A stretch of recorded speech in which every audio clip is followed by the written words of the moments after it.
Dear students, you are welcome to my online teaching classes. I am Shishpal Chauhan, and today I have take up Critical Appreciation of Ode on Grecian Urn written by John Keats. Let's begin. Ode on Grecian Urn is one of the finest odes in romantic poetry. It expresses John Keats' deep love and admiration for Greek art and culture. It was inspired by a collection of rare pieces of Greek art called Elgin marbles lying in the British Museum. It was also inspired by the sight of marble urn in the possession of Lord Holland.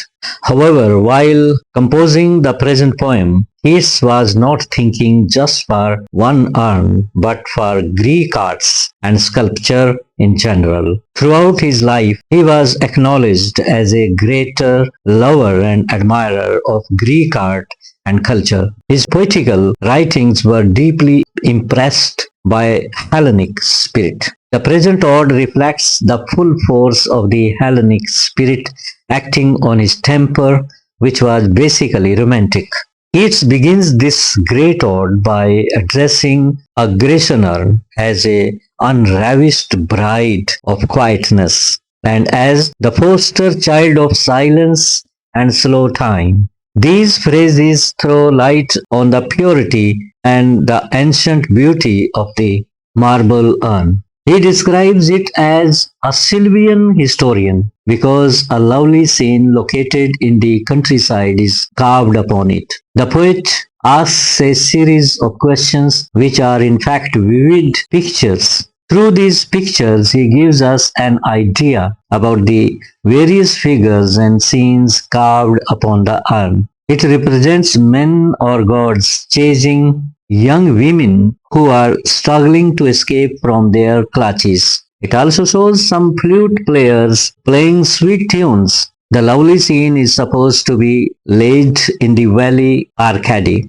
In the second stanza, the poet asserts the superiority of art over life with the remarks that heard melodies are sweet, but those unheard are sweeter.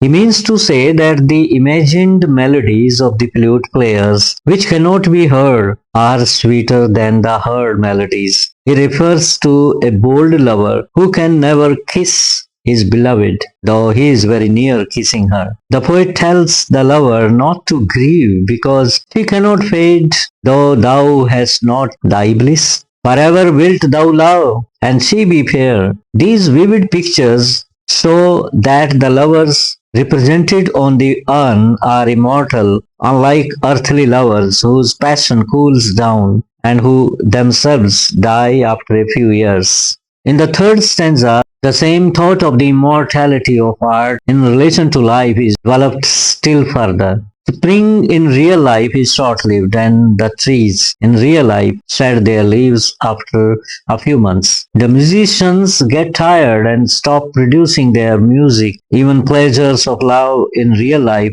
decline after a while. The trees carved upon the urn will never shed their leaves. The musicians will produce their melodies forever, and the lover's heart will throb with passion, and his beloved will remain young and beautiful forever. This is because all these things, through the medium of art, will live forever. In the fourth stanza, the poet presents before us the vivid picture of a small town on the river bank. The town is deserted because all its dwellers have left the town and gone to the nearby forest.